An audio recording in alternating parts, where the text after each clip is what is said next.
Bienvenue à tous Alors, dans la 36e édition des conférences qui pensent.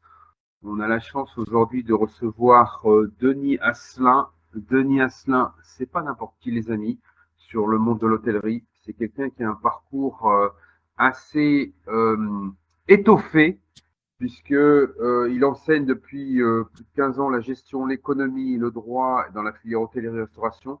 Il a été consultant dans des cabinets d'audit et de conseils spécialisés en hôtellerie et tourisme, l'activité de traiteur et le secteur agroalimentaire. C'est un ex-avocat. Enfin, il a un très très beau CV. Vous regarderez sur LinkedIn. On est ravis de l'accueillir. Bienvenue à toi, mon cher Denis.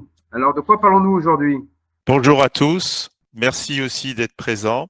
Alors, ce dont on va parler, c'est la question de l'évaluation d'un hôtel en rapport avec sa gestion, dans la mesure où il y a un lien entre l'évaluation de l'hôtel et ce que l'on compte en faire, puisque quand on évalue un hôtel, en général, c'est parce qu'on va le transmettre. Et donc, c'est lié au sens, aux objectifs visés et au devenir de l'hôtel.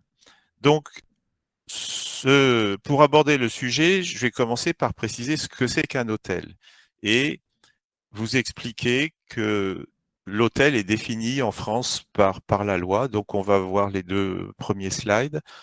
Le premier, c'est l'approche résultant de la définition telle qu'elle est donnée par le Code général des impôts et on trouve aussi une définition de l'hôtel dans le Code du tourisme. Alors, ce qu'il faut retenir, c'est que, en fait, le fait qu'un hôtel soit défini sur le plan juridique, ça a pour conséquence de l'enfermer dans un cadre. Le droit est normatif, et donc il y a un double cadre qui est celui du Code général des impôts et celui du Code du tourisme. Et donc, la première chose que ça implique, c'est qu'il faut distinguer l'hôtel des autres formes d'hébergement et tenir compte du fait que l'hôtel est soumis à des contraintes très particulières. L'une des premières contraintes, c'est la soumission de son chiffre d'affaires à la TVA, et puis tout ce qui est lié au classement des hôtels. Donc on va passer au slide suivant. Donc au troisième, là ça c'est le premier, le deuxième puis le troisième.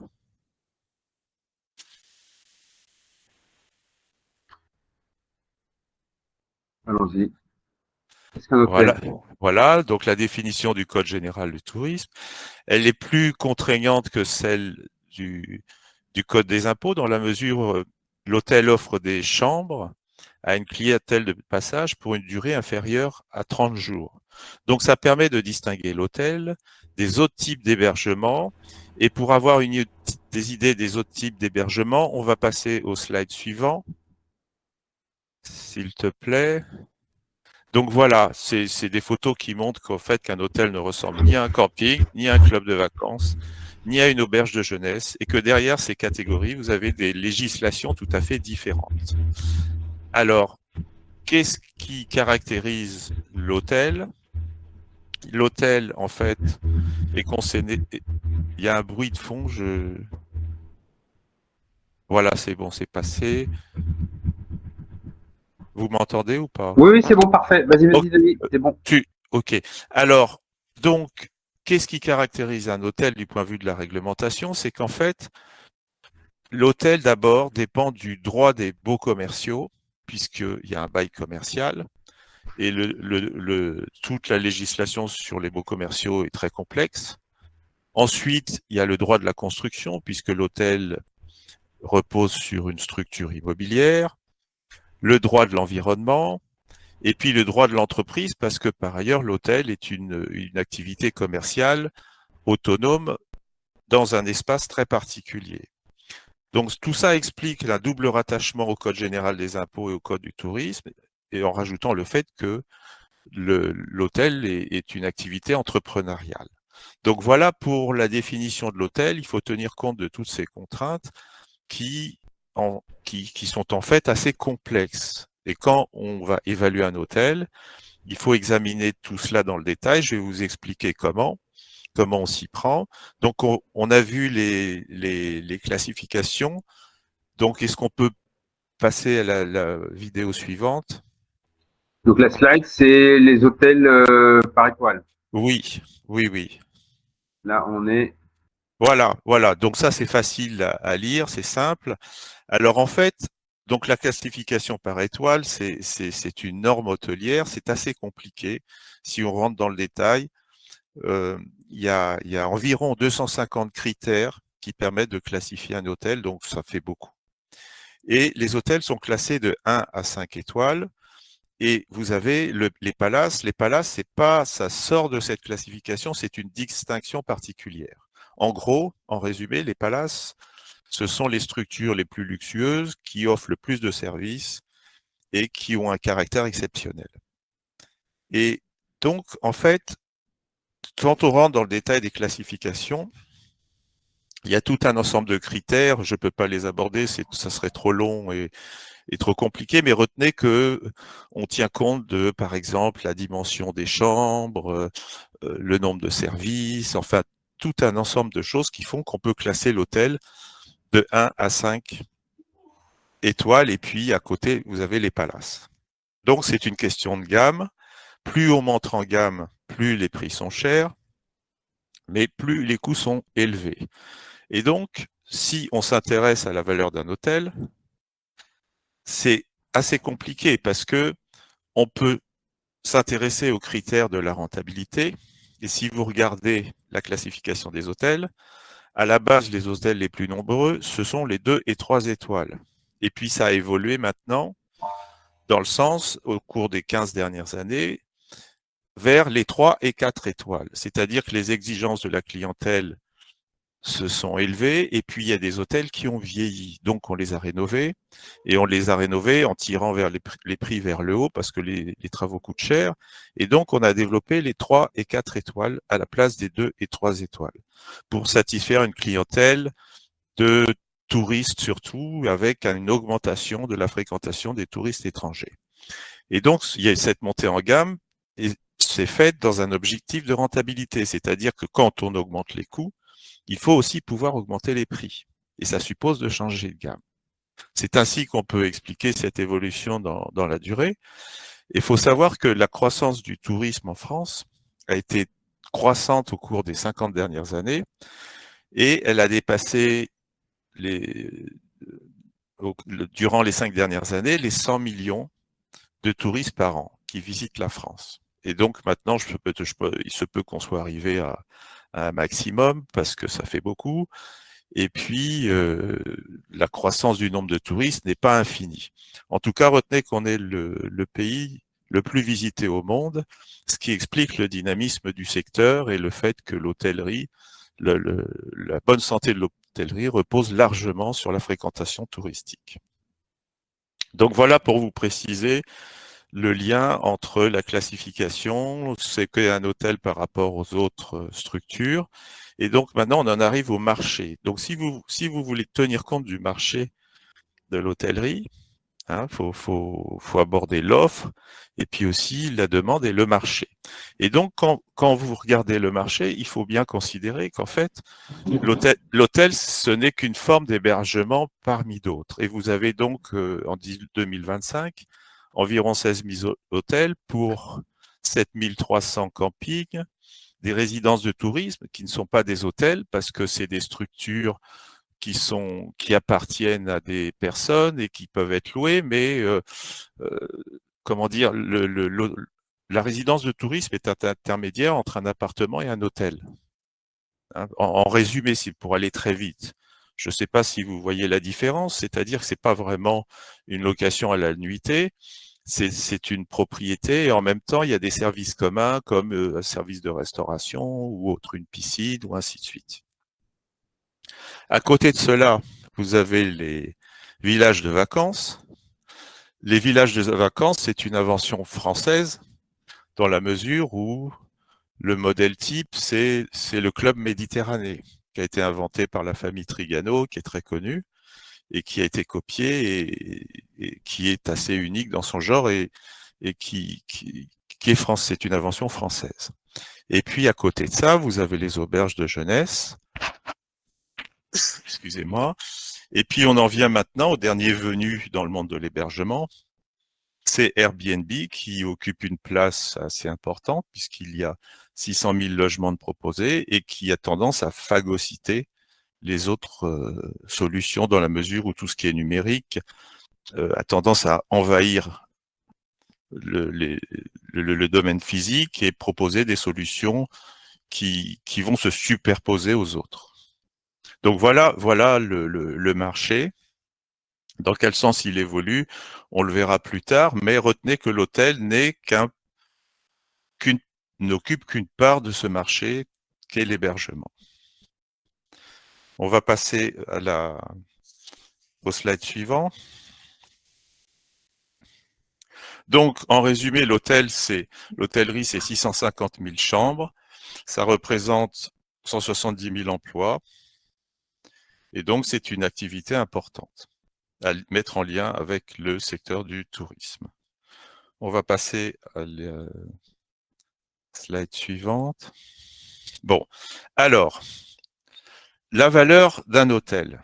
Quand on veut connaître la valeur d'un hôtel, la meilleure solution, c'est de faire un audit. Pourquoi un audit? L'audit, d'abord, ça permet de faire un diagnostic de la situation. Ce diagnostic est fait généralement à partir des comptes. Donc, on part des comptes de l'hôtel. Les comptes d'un hôtel sont très simples. C'est une activité, finalement, du point de vue comptable, qui est très simple. Vous avez un chiffre d'affaires qui est lié au nombre de chambres louées, auquel il faut ajouter les services facturés.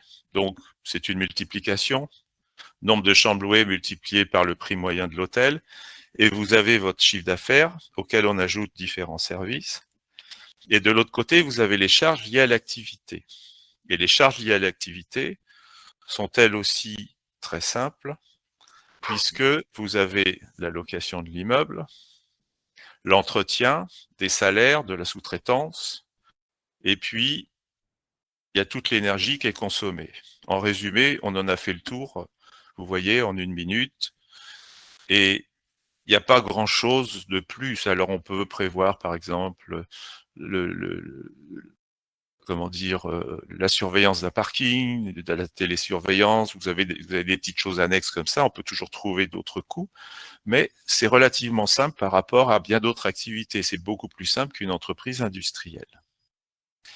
Donc, la rentabilité d'un hôtel est facile à comprendre. Elle est liée à la différence entre les produits qu'on peut encaisser et les charges que l'on se trouve à décaisser. Et puis, ces charges, elles sont connues, elles sont simples à comprendre.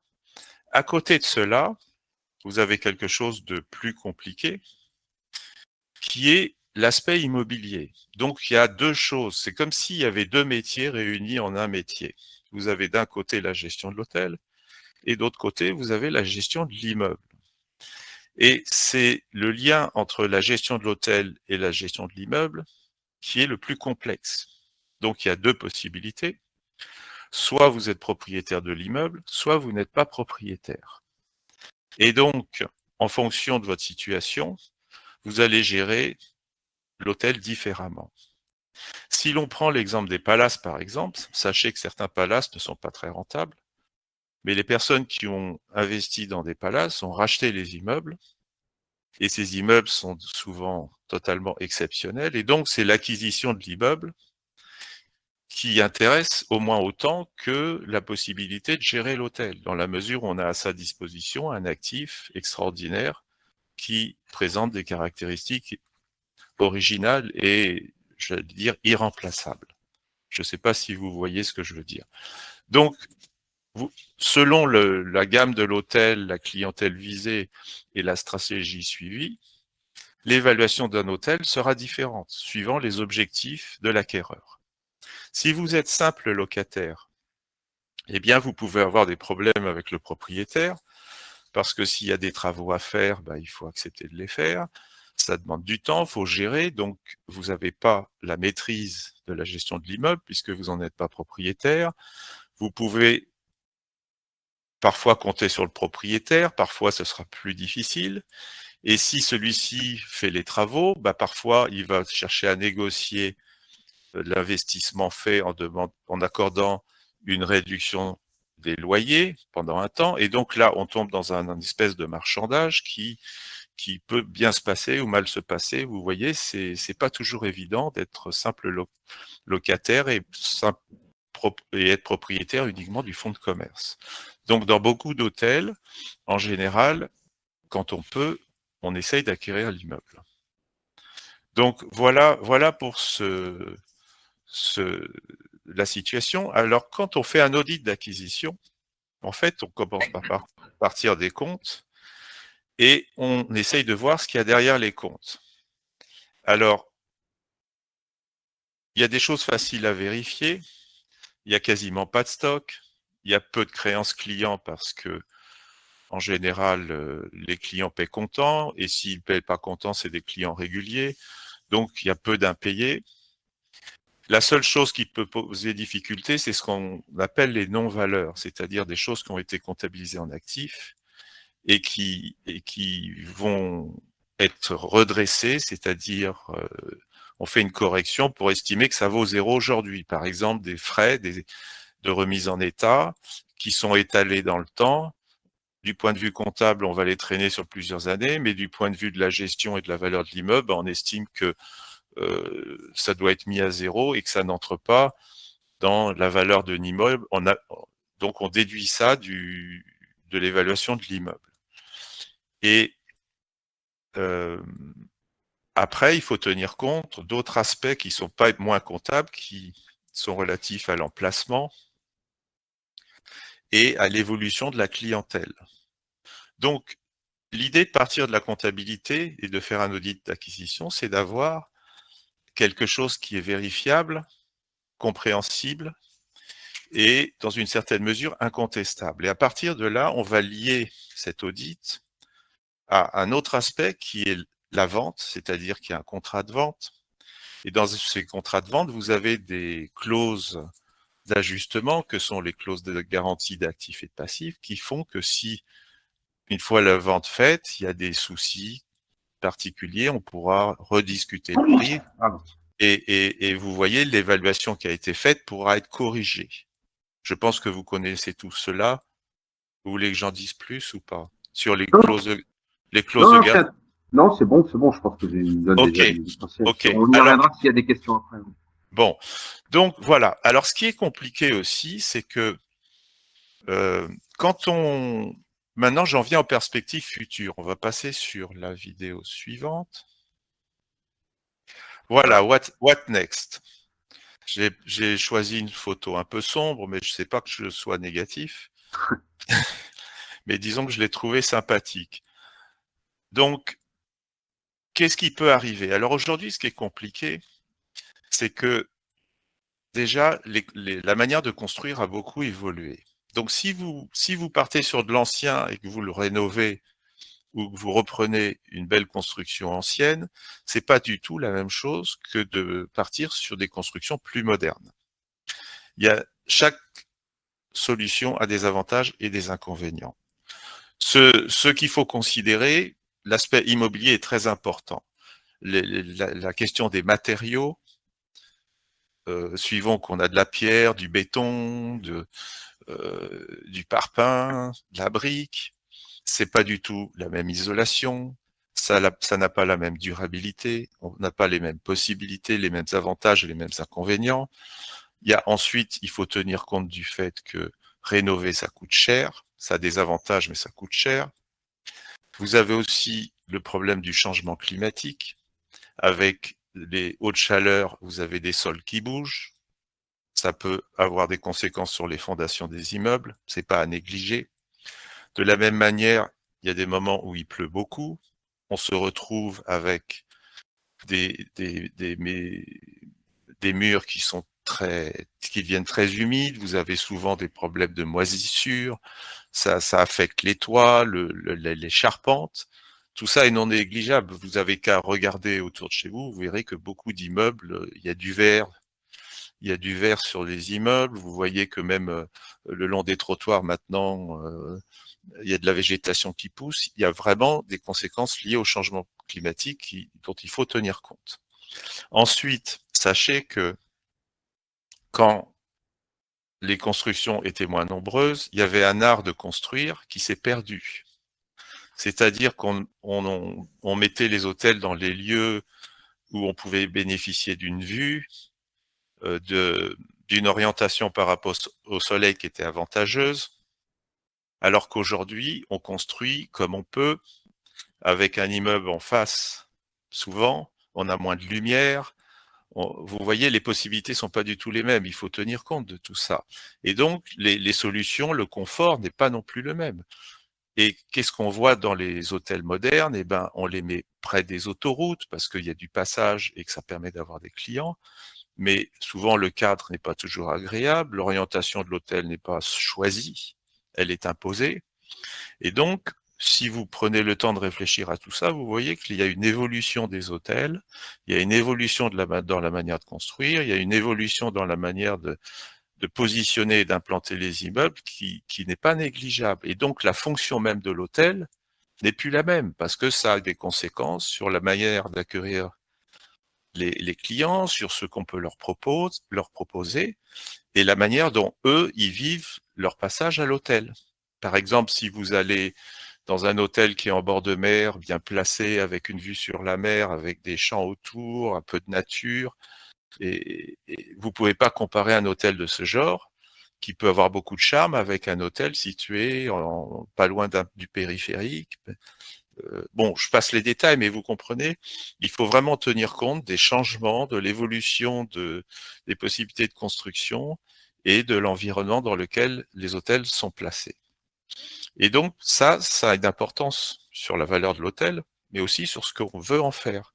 C'est-à-dire que euh, l'expérience client n'est pas du tout la même. Et la clientèle ne sera pas la même, et elle ne sera pas là pour les mêmes raisons.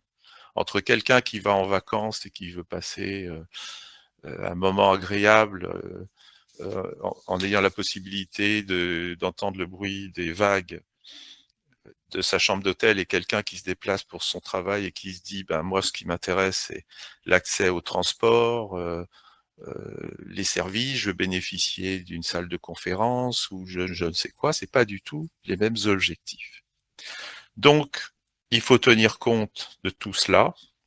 Ça a des importances sur la manière d'aérer les hôtels, sur la luminosité, sur le bruit, sur le calme, sur voilà. Hein.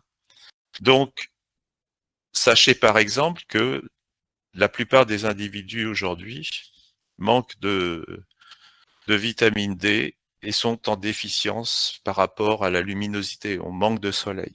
C'est-à-dire que on vit dans des villes qui sont construites et globalement, on n'a pas assez, on n'a pas assez de soleil. Hein. J'ai appris ça il n'y a pas longtemps. J'ai été surpris de le savoir, mais voilà, c'est une réalité. Bon, alors les perspectives maintenant. Quelles peuvent être les perspectives? Donc, ça, pour se répondre à ce genre de questions, vous devez vous demander qu'est-ce que vous voulez faire de l'hôtel? Donc, on achète un hôtel en ayant des idées sur ce qu'on on veut en faire par la suite. Et ce qu'on veut en faire par la suite, ça dépend de son emplacement et de l'organisation que vous allez envisager. Donc, s'il a été mal géré, ça vous donne des opportunités, vous pouvez mieux le gérer, vous pouvez développer des services, par exemple installer une salle de sport, aménager les lieux pour avoir une salle de conférence. Donc, le what next, c'est ça, c'est ce que vous voulez en faire. En fait, un hôtel,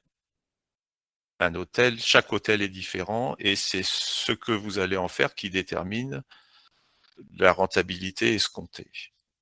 Vous voyez, donc il y a à la fois, il faut tenir compte de la structure immobilière qu'on ne peut pas changer, de l'emplacement qu'on ne peut pas changer, et des objectifs que vous avez. C'est-à-dire, qu'est-ce que vous pouvez en faire, quelle rentabilité vous pouvez dégager. Et ça, c'est assez compliqué à faire parce que ça demande à aller dans le détail des choses, d'avoir un vrai projet, et après, vous négociez le prix pour ne pas payer trop cher et vous assurer que vous pourrez atteindre vos objectifs. On va passer à la suite. Donc, qu'est-ce qu'on peut faire? Il faut avoir conscience du fait que Donc, il y a une double structure, donc il faut gérer l'hôtel, l'immobilier d'un côté, et puis la gestion de l'hôtel de l'autre. Hein. Il y a une séparation de patrimoine et il y a deux aspects à la gestion d'un hôtel. Alors, qu'est-ce que je voulais vous dire encore? On va avancer. Si on peut avancer sur le slide suivant. Bon, ce slide est sur les limites physiques. Je précise donc comment se calcule un chiffre d'affaires, la question de la capacité qui n'est pas extensible. Et puis, il y a aussi le problème de la saisonnalité. Il faut tenir compte que il y a beaucoup d'hôtels qui vivent une certaine saisonnalité et le taux d'occupation sur l'année, c'est une moyenne. Alors en France, c'est 61% pour tout hôtel confondu. Bon, c'est un chiffre qui n'a pas une grande signification, mais vous voyez, il est au-dessus de 50%, ça veut dire qu'il y a il est au moins à moitié plein. Et il y a des hôtels qui ont des taux d'occupation proches de 100%. Ça existe. Voire même parfois au-dessus, puisqu'une chambre peut être louée plusieurs fois dans la journée pour des gens qui restent juste quelques heures et qui s'en vont. On va passer au slide suivant. Alors donc ça c'est une moyenne des charges. Donc on a 4 grandes catégories de charges. Vous avez les produits d'accueil, le coût du personnel, les frais généraux, et puis il y a un coût qui est très spécial à l'hôtellerie, qui est le coût d'occupation. Le coût d'occupation, c'est les loyers, tout ce qui est loyer, crédit bail. On rajoute l'amortissement et les charges d'intérêt. En gros, c'est des charges fixes. C'est des charges de structure. Ça renvoie justement à l'idée qu'il y a dans un hôtel un patrimoine immobilier qui représente des charges fixes. Et ces charges fixes, on les isole parce qu'elles sont incontournables, mais elles ne sont pas directement liées à la gestion de l'hôtel. Elles sont liées à l'existence de la structure, au fait qu'il peut y avoir un endettement. Et à côté de ça, vous avez l'exploitation. Donc l'exploitation de l'hôtel, c'est l'activité commerciale. Évidemment, elle doit être rentable, mais elle doit aussi permettre de couvrir les charges de structure. On va passer au slide suivant. Alors, comment améliorer la performance? Il n'y a pas 10 000 possibilités. Développer le chiffre d'affaires. Alors, par exemple, on a l'espace, c'est pas nouveau, mais c'est à la mode. Les salles de sport. Après, l'attractivité, ça permet d'augmenter la fréquentation. Et puis, on peut évidemment maîtriser les charges, avoir une meilleure gestion. Puis, l'autre possibilité, c'est changer de gamme. Bon, à ce moment-là, on peut avoir augmenté le prix des chambres et ainsi de suite. Hein. Donc, la fréquentation. Alors, la question de la fréquentation, c'est un aspect, à mon avis, sur lequel il faut s'attarder, qui est intéressant parce que quand on oublie parfois de se poser la question, qu'est-ce qui fait venir les clients? Et il y a quelque chose qui est à la mode. Alors, évidemment, l'emplacement, c'est toujours stratégique. Les facilités de réservation, c'est important. Mais aujourd'hui, tout ça, c'est connu. On peut réserver en direct, passer par des agences. Ensuite, évidemment, l'accueil. Faut que les clients vivent leur séjour bien. La qualité des chambres, des services. Les parkings, ça fait toujours plaisir, c'est utile. Et puis, le prix. Mais aujourd'hui, on attache beaucoup d'intérêt à l'expérience client. Donc, on va passer au slide suivant. Et l'expérience client, c'est bon, je sais pas, bon, ça serait exagéré de dire que c'est une espèce de mode, mais c'est en fait l'idée que le client doit avoir passé un séjour inoubliable. Enfin, on emploie toujours les mêmes termes pour un peu valoriser ce concept qui vient du fait que le client est roi et puis finalement, la seule chose qui importe, c'est comment il vit les choses et quelle a été son expérience lors du passage dans un hôtel et est-ce qu'il va revenir? Donc c'est lié à la logique de la fidélisation. à la logique du fait que quand on va dans un hôtel, on s'attend à un certain standing, on s'attend à certaines prestations. Mais je pense qu'il n'y a pas que ça, il y a un autre aspect des choses qu'on a tendance à négliger, c'est la face cachée du séjour du client, qui est pourquoi vient-il dans cet hôtel, qu'est-ce qu'il fait là, et quels sont ses objectifs. Et cela, les hôteliers ne le savent pas. Et vous trouverez quasiment rien dans les livres de gestion hôtelière sur le sujet. J'en dis un mot dans le mien. Et ça me semble très important parce que finalement, le client, il vient pas pour l'hôtelier. La plupart du temps, dans la vie moderne que l'on a aujourd'hui, il vient pas non plus pour l'hôtel. Quand il est en vacances, il vient pour l'hôtel parce que l'hôtel est placé au bord de la mer et qu'il va pouvoir aller sur la plage, ou parce qu'il est en vacances, parce il est touriste. Mais la plupart du temps, on va dans un hôtel parce qu'on a d'autres objectifs.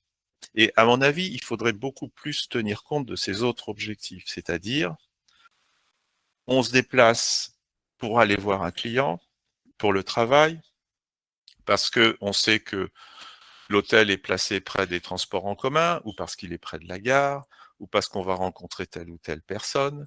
Et donc, finalement, c'est pas l'hôtelier qui intéresse, c'est l'objectif du voyage. Il faut pas oublier que le touriste est un voyageur. La définition du tourisme par l'Organisation mondiale du tourisme, c'est le fait de passer une nuit hors de son domicile. C'est important de se rappeler de cette définition.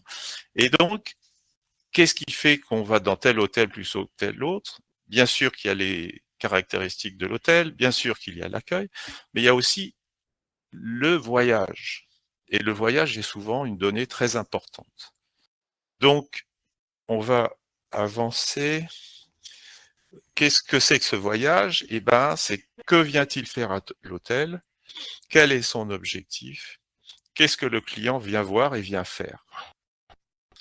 Et à partir de ce moment-là, l'hôtel a un intérêt que je vais qualifier de secondaire. Et qu'est-ce qu'on peut demander à un hôtel dans ce cas-là? Eh bien, vous avez des gens qui vont vous dire, ben moi, l'hôtel, peu m'importe l'hôtel, je vais voir les aspects pratiques, combien il coûte. Mon patron, par exemple, si pour un salarié, il m'a dit, ben moi je paie l'hôtel, mais je ne veux pas payer plus que 150 € la nuit, donc c'est vous qui allez choisir l'hôtel. Et vous allez vous dire, bon, ben je me déplace pour le travail, mais qu'est-ce que j'aimerais faire d'autre? Parce que je vais avoir du temps en soirée.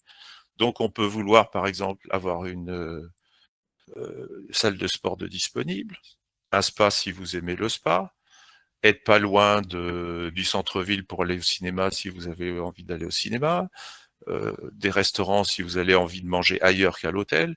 Vous voyez, il y a tout un ensemble de considérations personnelles qui vont avoir de grande importance. Et ce que je vous demande de retenir, c'est que, eh bien, les hôteliers ne le savent pas.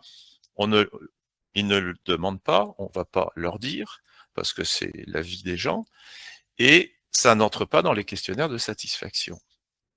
Donc, par exemple, hier, puisque j'entendais parler de location de bureaux et de gestion de bureaux, j'ai entendu dire qu'aujourd'hui, les nouvelles générations veulent travailler dans un bureau qui soit dans des villes où le soir, en sortant, ils peuvent aller boire un verre. Ça relève de la même logique. C'est-à-dire que les gens ont une vie au travail et une vie hors du travail, et ils souhaitent aussi, j'allais dire, ils ont des goûts, des envies personnelles qui entrent dans le choix d'un hôtel. Et il y a beaucoup de choses à dire sur cet aspect-là, qui est très important et qui est mal connu. J'en ai fini, j'espère que j'ai pas été trop long. Donc, Captivant. Merci Denis, c'est assez exceptionnel d'avoir quelqu'un qui a une connaissance aussi fine du sujet, évidemment, puisque il y a longtemps que tu t'intéresses à tout ça et que tu ouais, analyses toutes les évolutions, et tu faisais référence à la conférence qui avait lieu hier, oui, sport et l'entrepreneuriat au sein de CBRE, Paris 17e. c'est vrai qu'on voit bien que les jeunes aujourd'hui n'ont pas la même attitude face au travail et ça a des conséquences très concrètes pour l'immobilier de bureau. Et j'aime bien cette approche extrêmement qualitative que tu nous amènes. Moi, j'ai débuté dans le marketing et on faisait du quali quanti. Et c'est vrai que c'est important de faire du quanti. C'est important d'avoir de la stat, c'est important d'avoir de la donnée, c'est important de. Mais à partir du moment où tu fais des focus group, à partir du moment où tu fais des entretiens en profondeur, tu découvres ce que tu nous énonces là et tu arrives à relier les points entre eux et à donner une vraie cohérence. Je pense que c'est super intéressant d'avoir cette perspective.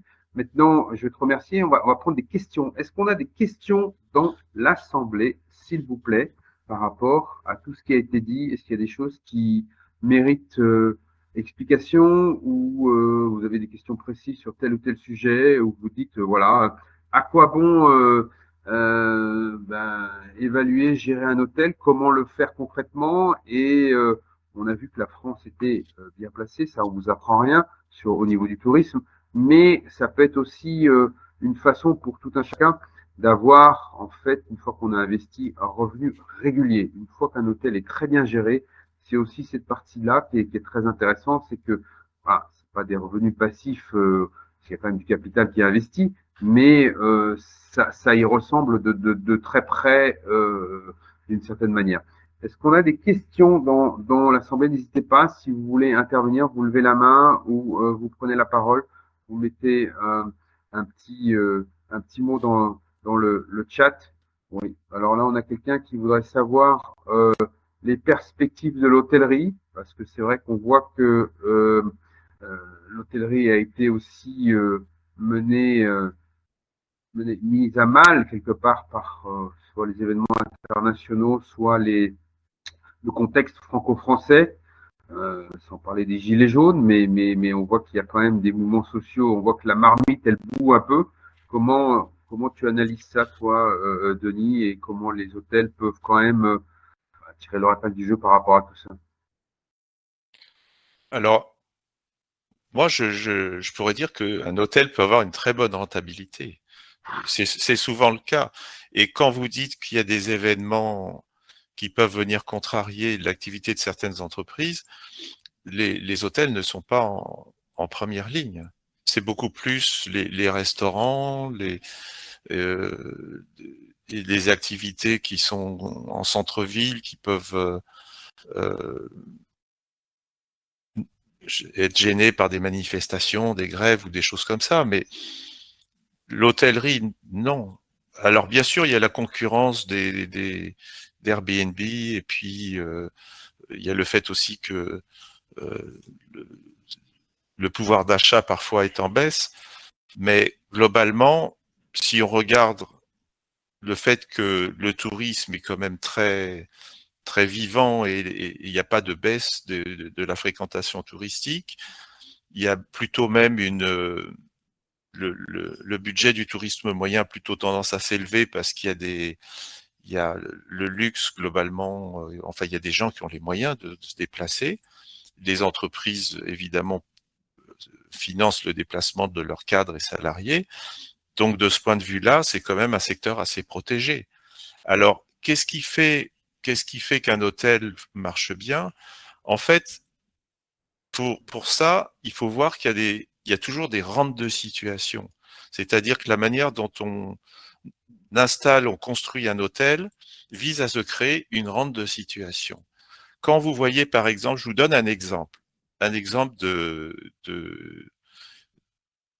d'hôtel qui fonctionne bien. En fait, c'est un secteur qui est aussi très dynamique et qui s'adapte.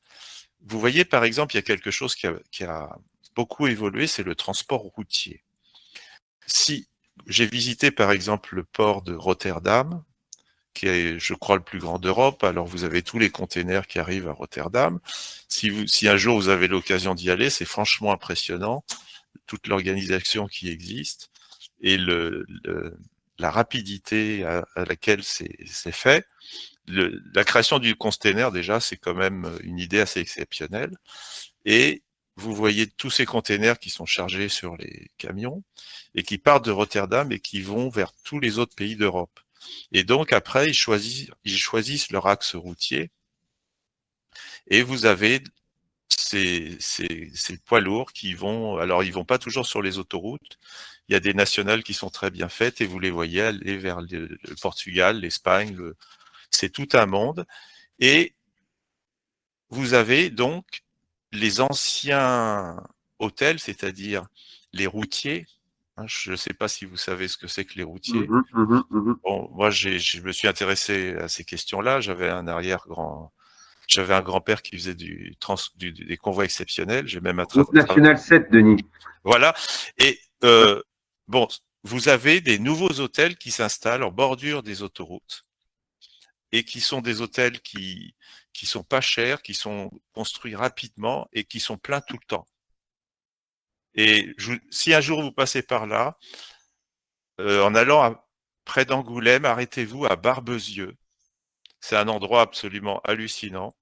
Vous avez un parking énorme et vous avez entre 100 et 150 poids lourds de garés. Mhm. Et vous avez des chambres d'hôtel. Euh, je vais, je vais dire que c'est le Woodstock des camionneurs, hein, parce qu'ils sont tous là, ils arrivent tous ensemble. Ils viennent de tous les pays d'Europe. Ça sent un peu le gasoil, mais c'est une ambiance très spéciale. Et vous voyez ce que ça peut donner. C'est plein tout le temps, tout le temps, tout le temps. Et les gens viennent là pour se laver, manger, dormir, et ils repartent. Et vous voyez tous ces chauffeurs qui viennent de tous les pays d'Europe, de langues différentes, et qui suivent leur route. Et ça, vous voyez, ça montre un peu l'adaptation au, au trafic. C'est-à-dire que là, on est typiquement dans un lieu qui s'est construit parce qu'il y avait du trafic. Et on se moque d'où vont les gens, on sait pourquoi ils viennent, c'est-à-dire qu'ils sont chauffeurs routiers, ils ont besoin de s'arrêter. Et dans ce lieu-là, on a la possibilité de les accueillir, on leur propose de manger, de se laver, il y a même des machines à laver le linge, vous avez tout ce qu'il faut. Et les gens repartent. Et dans les endroits où il n'y a pas ça, eh bien, on voit les gens qui se garent sur le bord de la route et qui dorment dans leur camion. Donc, ça veut dire qu'il y aurait d'autres possibilités de les loger. Voilà, c'est le trafic qui fait l'hôtel. Vous voyez? Donc, chaque fois qu'on a la possibilité de raisonner comme cela, eh bien, vous avez votre marché, c'est plein tout le temps. Pour vous donner un exemple, hein. On a deux autres questions qui arrivent. Est-ce que les hôteliers doivent continuer à travailler avec Booking ou plutôt se liguer ensemble et les attaquer? Une question de Didier Morin-Vincent.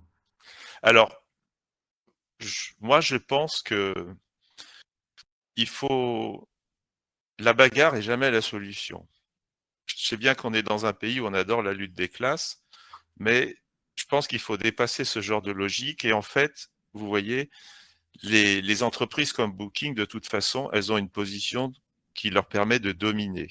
Parce qu'elles utilisent le numérique, elles ont la relation avec le client, elles permettent de réserver, elles permettent de faire des offres groupées, et je vois pas comment on pourrait s'en passer et se liguer contre elles. Donc, en fait, ce qui se passe, c'est que il y a une espèce il faut rechercher la complémentarité. Alors, je sais que ça coûte cher, je sais que l'hôtelier perd peut-être une partie de ses pouvoirs parce que parce qu'il y a aussi une relation de concurrence, mais il faut favoriser la complémentarité et travailler avec elle parce que ça permet d'avoir des clients en plus.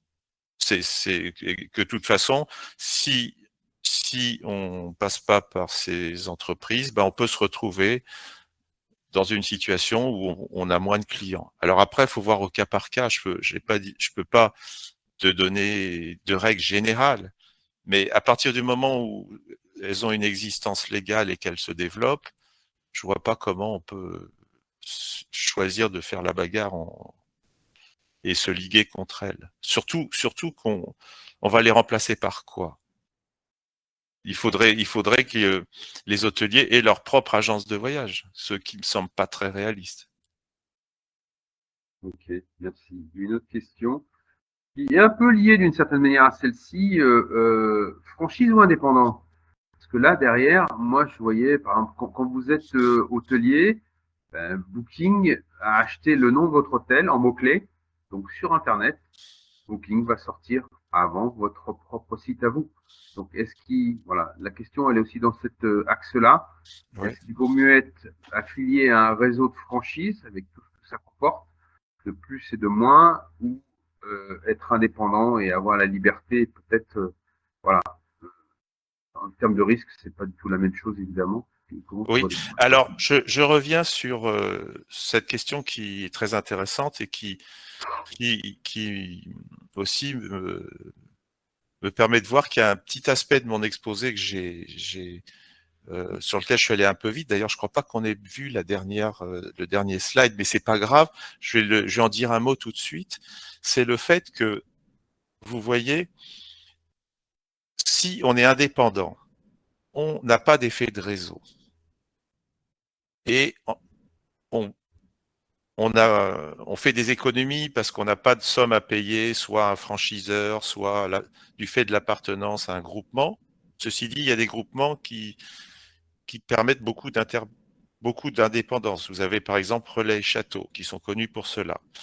Mais la logique aujourd'hui, c'est que l'effet de réseau dans tous les domaines permet de passer d'une logique où on est seul avec des possibilités d'avoir des clients qui sont aléatoires. Parce que il faut que les clients se donnent la peine de venir vous voir, se donnent la peine de vous appeler, se donnent la peine de rechercher, euh, de savoir pourquoi ils vont venir chez vous et pas ailleurs, alors que la logique des chaînes, des franchises, c'est celle des réseaux.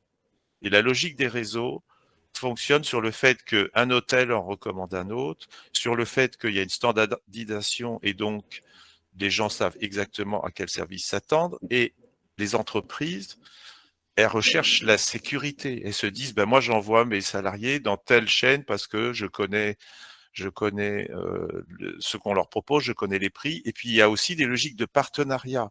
Et chaque fois qu'il y a des partenariats, ça se fait au détriment des indépendants. Donc on est dans une société où on va vers la concentration dans un bon nombre de secteurs, et celui qui pense qu'on peut travailler seul, et s'en sortir seul, eh ben, je pense que globalement, il a tort. Après, chacun fait son choix. La franchise, c'est un système à part. C'est un contrat qui est très spécial. Ça peut être une solution, mais j'ai pas le temps de développer, de comparer la franchise aux autres solutions. Mais la franchise, c'est, en gros, on n'invente rien, on profite de ce qui a été fait, et le franchisé n'est qu'un gestionnaire. L'autre possibilité, c'est de vouloir créer des choses nouvelles. Et en fait, il y a beaucoup de nouveautés. Je crois qu'il faut plutôt compter sur la nouveauté.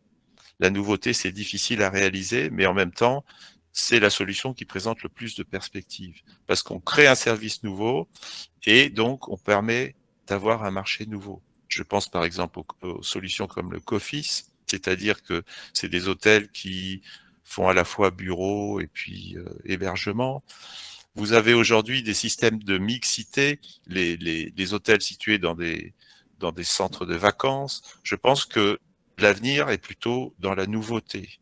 Après, il y a diverses sortes de nouveautés, hein, mais l'hébergement a tendance à s'intégrer dans des autres structures. Je reprends l'exemple que je vous ai donné de la circulation des camions. Le centre de Barbezieux, qui est un espace, c'est un centre routier. En fait, c'est un hôtel qui est installé dans une logique qui existe déjà, qui est celle de la logistique des camions et de la situation des autoroutes. Et donc, c'est un hôtel qui est complètement intégré à son environnement. Alors, l'environnement, il peut être très différent. Ça peut être les vacances.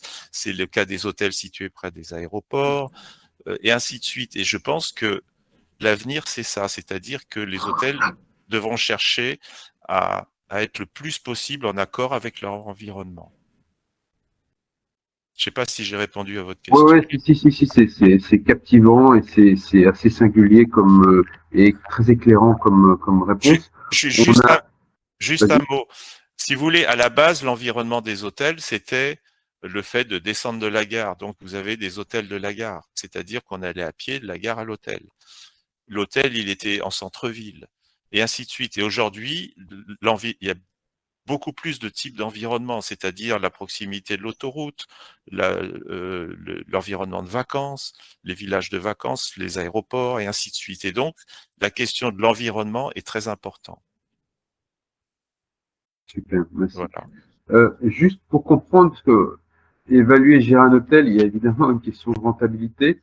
Et tu as donné un élément très très intéressant tout à l'heure sur les palaces qui ne roulent pas tous sur l'or, contrairement à ce qu'on pourrait croire en termes de rentabilité. Et à l'extrême opposé de cette chaîne de valeur, je voudrais pouvoir parler de concepts comme Joe and Joe ou des concepts d'hébergement où en fait on voit éclore notamment dans les centres urbains assez importants des des dortoirs où je pense qu'ils ont une rentabilité qui est plus importante. Ils vendent leur chambre une trentaine d'euros et ils sont 6 ou 8 ou même 10 et à chaque fois c'est plein.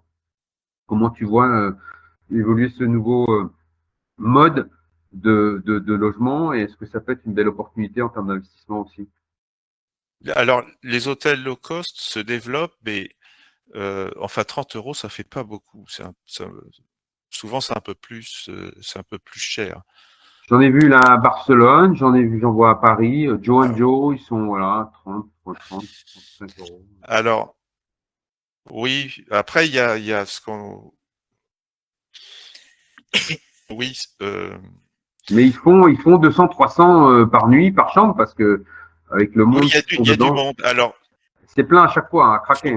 faut, Hein. faut voir quelle est leur clientèle. Faut voir quelle est leur clientèle. Moi, j'ai connaissance d'hôtels qui sont pas chers comme cela et dont les clients sont des personnes qui viennent et qui vont travailler sur des chantiers. Vous D'accord. voyez, faut pas sous-estimer cet aspect-là.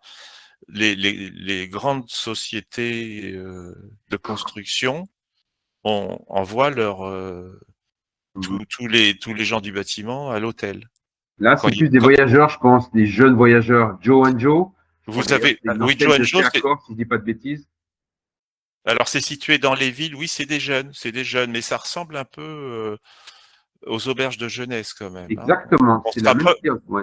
oui, donc on entre dans une autre catégorie, c'est pas classé comme un hôtel, hein. L'auberge de jeunesse n'est pas un hôtel. D'accord. Là, Mais Joe and Joe, ça ils se se définissent développe. comme hébergement insolite, conviviaux et design. Oui, mais À Paris Nation, il y en a. effectivement, mais c'est pas un hôtel. Il y a pas des, c'est dans la, c'est assez à part.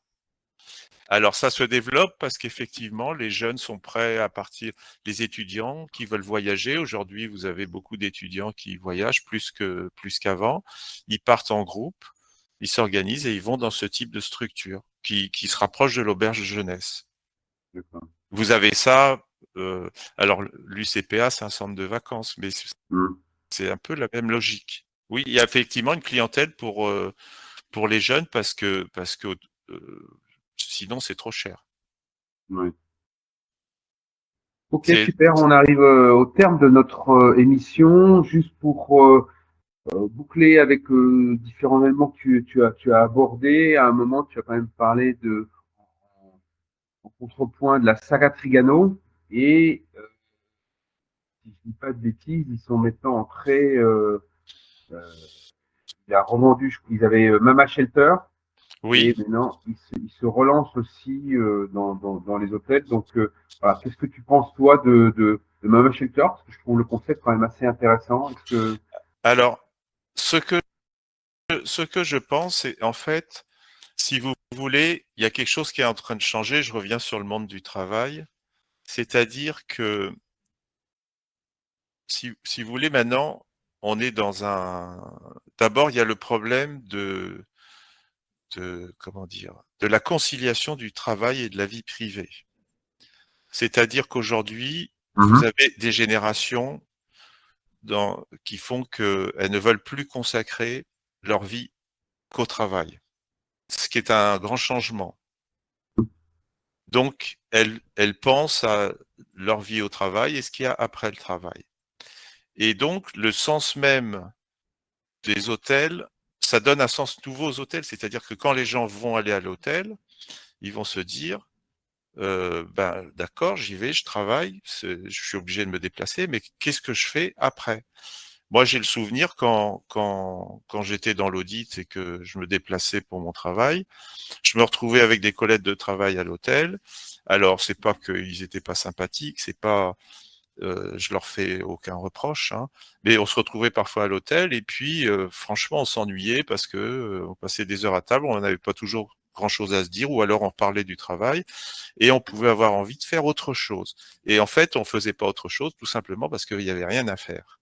Vous voyez ce que je veux dire? Donc Mhm. aujourd'hui, les les les jeunes, ils veulent faire autre chose. Par exemple, quand ils vont aller dans un hôtel, ils veulent dire: «Ben, moi, j'ai l'habitude d'aller à la salle de sport, ben, je veux pouvoir aller à la salle de sport.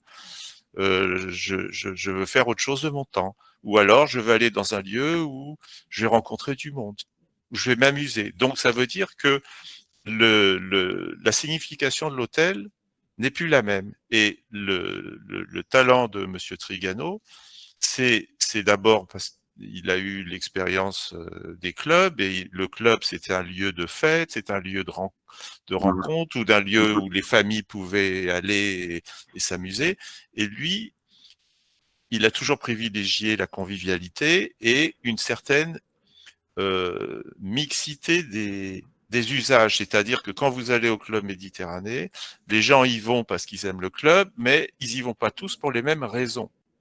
Et Mama Shelter, c'est un espèce de d'hôtel Club Med.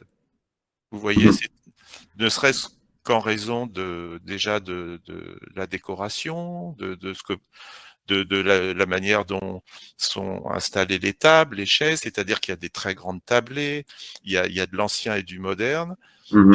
et on recherche la convivialité, éventuellement les gens y vont pour faire la fête, enfin, c'est très ouvert. Vous voyez, c'est très ouvert et c'est tout le contraire. Casse les codes, hein. Oui, ça casse les codes, mais pas, ça les casse pas tellement. C'est-à-dire que les besoins sont nouveaux, quoi. Ça correspond à ce que les gens veulent. Il y a d'autres hôtels qui sont terriblement ennuyeux, où bon, je vais pas les citer, mais En plus, il y a des lieux très froids. on est bienveillant aux conférences qui pensent. C'est pas de la malveillance, mais il y a des choses qui sont dépassées. Vous voyez, Ouais. d'ailleurs, il y a un renouvellement. Et donc, c'est là où il y a de la créativité possible et où on peut proposer des choses nouvelles. Et la nouveauté, à mon avis, c'est répondre à des besoins nouveaux, aux attentes des gens, ou envisager de manière différente son intégration dans l'environnement. Vous voyez, la question de la manière dont on s'intègre dans l'environnement est très importante. Mhm. Super. Merci infiniment, mon cher Denis, pour ce morceau de bravoure. Je crois que dans les 37 émissions que j'ai déjà eu la chance de programmer, c'est peut-être celle où j'ai le moins parlé parce que je buvais tes paroles mot à mot. Donc il y a vraiment beaucoup. Et lisez son bouquin, Ouvrir un hôtel et bien le gérer. Il y a une mine d'or, il y a une mine d'informations dedans. C'est vraiment super. Denis nous a fait le plaisir d'être là hier soir et avec plaisir aussi pour vous retrouver tous. On sera donc à LPGI aux deux routes Cambronne la semaine prochaine, jeudi prochain, en physique, en vrai, en chair et en os. Donc n'hésitez pas pour tous ceux qui souhaitent aller dans les 60 villes de LPGI. Je crois que dans les Alpes, ils sont du côté de Gap, pardon. Dans le sud, il y a Toulon, il y a Nice, enfin il y a voilà, allez sur lpj.club, vous pouvez réserver. Et je voulais remercier encore Tom Delay, sans qui cette aventure n'aurait pas pu avoir lieu, qui malheureusement n'était pas là hier soir, puisque Tom, il a eu un petit souci de dos, mais ça va aller mieux très vite, on le sait, on lui souhaite un prompt rétablissement. Et moi, je vous remercie infiniment tous d'avoir été là. Vous avez été nombreux à participer à cette émission. Et donc, on va la rediffuser sur la chaîne YouTube. Merci, une très belle journée, un excellent week-end. Merci infiniment, Denis. À très C'est vite. moi qui vous remercie. Merci à tous Ciao, ciao. et bonne fin de journée. Oui, bon week-end à tous. Oui, Merci bon beaucoup. week-end. Au revoir. Merci. Au revoir.